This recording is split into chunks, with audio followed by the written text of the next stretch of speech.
Alright, my friends, let me just once again reiterate that just because we had a couple bit of flurries and snowfall, it is still spring and it is still nice to go outside and enjoy the fresh air.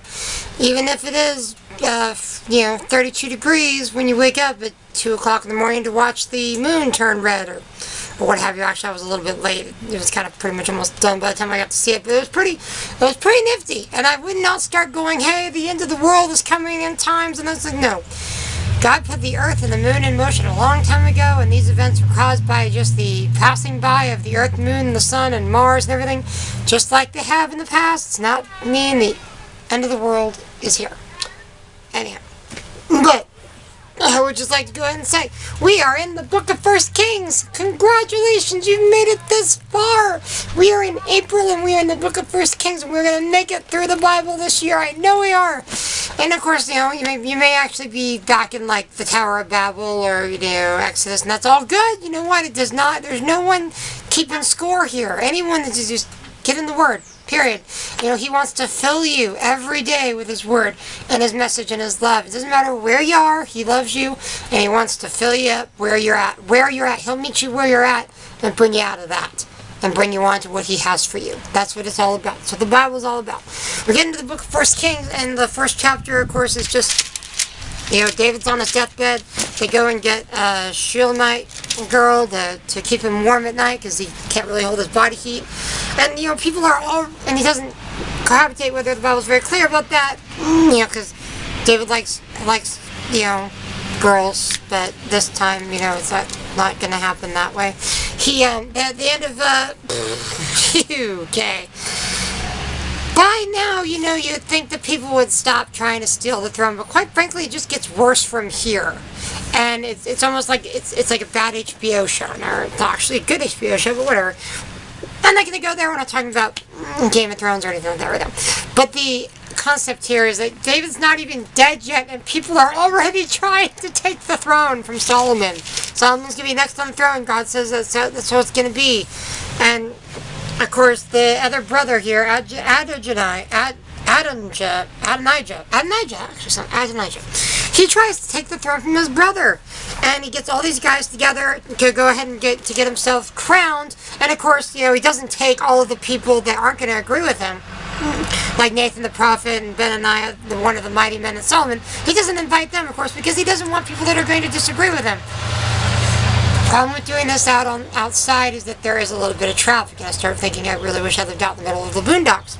Just because, the middle of nowhere would be a lot quieter. And I sound like I'm trying to shout, which isn't good. But the kids are, passed out right here, so I'm just going to watch them sleep. And this is a nice day to sleep out underneath the open sky. It's all good. But, of course, the king isn't right. And then Solomon goes in to David, and he calls Bathsheba, his mom, gets Queen Bathsheba in there. He says, what do you want? Who do you want to have be king? And David says, I want you to be king, Solomon. So he makes that oath that you're going to be the king.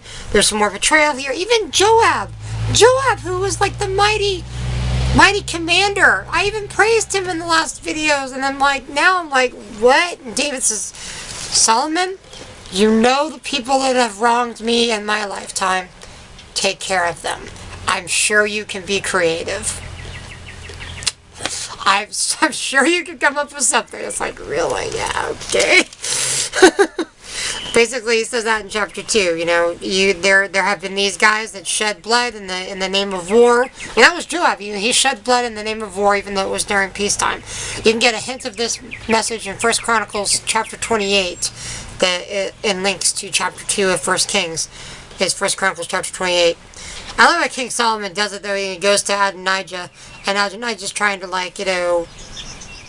King Solomon's just like, go home. It's like, stop trying to be king. You're not. Go home. Oh, man, be strong, be faithful, David says to Solomon, and clean house. And, of course, Solomon and Bathsheba kind of both bow to each other. They all bow to each other as a sign of respect. Kings and queens. And Solomon, of course, bows to his mother because she's queen, and he bows to him because he's king, so mutual respect, and that's important to have with authority. Then, of course, chapter 3, again linking to 2 Chronicles chapter 1. So if you're paralleling, okay, if you're putting those two books side by side, you're kind of in 2 Chronicles now, along with 2 Kings. And of course, you know, it says Solomon goes ahead and David dies. You know, David's dead now.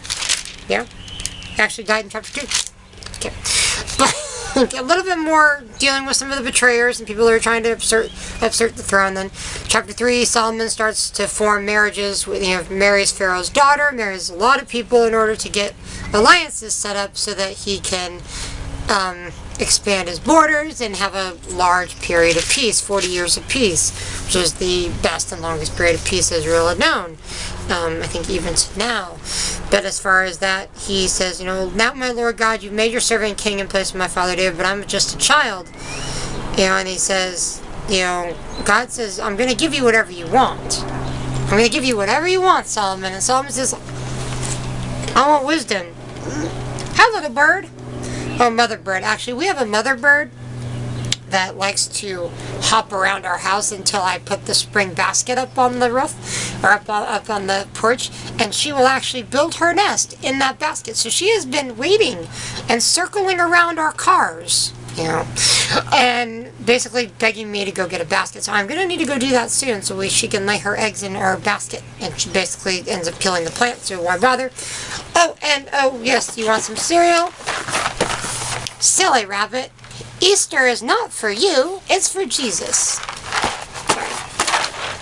Anyway, Solomon seeks wisdom. I mean, he needs it, because even when David was still alive, the people were trying to take the kingdom from him. And he knew that he needed wisdom. If you were going to ask for one thing, what would it be? You know, and he actually starts using it. As soon as the end of chapter 3 is there, you get the story of the two women coming to Solomon. You know, their child had died, and the one whose child it was is like, no, don't kill the child, give it to the other woman. I'd rather the child be alive. And the one that, you know, rolled over on her child at night and killed their child and stole the other one, the one that was lying, says, you know, whatever, neither of us need to have the child. Seriously. It's just disturbing that that's even in there, that people are even like that. And there's, you can sink to that level where you're brokenness there. And the woman who still had the child alive, you know, didn't want to lose the child she had, was willing to sacrifice it over to the other woman. But Solomon, of course, saw this with his wisdom and said, no, you know, we know whose child this is. Chapter 4 of 1 Kings talks about wisdom, talks about the officials in the house of Solomon in his kingdom. He had 40,000 stalls of horses for his chariots and 12,000 horsemen, which right away is against God's command. So that's interesting. He did speak 3,000 proverbs and 1,105 songs. He spoke of the trees and other things. All people came to hear of the wisdom of Solomon. So everybody came to hear what Solomon had to say, because his wisdom was that great. He wrote the book of Proverbs. He wrote the Song of Solomon, which tells a very wonderful love story that we'll get into later when we get to that book. It's a very nice book. It's a very good romantic love story. But the key message today, just the first 4 chapters of Solomon, is A, know who your friends are, and take friends who are willing to disagree with you, because sometimes you are wrong. And B, seek wisdom. I know you can have all that you want. God will richly bless you. But if you're going to ask for anything in this life, brother, sisters, anybody else, that you seek wisdom. And when you seek wisdom, He will provide everything else. Because you'll have the wisdom to follow Him, to listen to His word, and to obey, and to do what it is He has to say to you. So take my message here, and as we get into the rest of the Book of Kings, we're going to see a lot of interesting stuff and some sober lessons. So hang in there with me, my friends.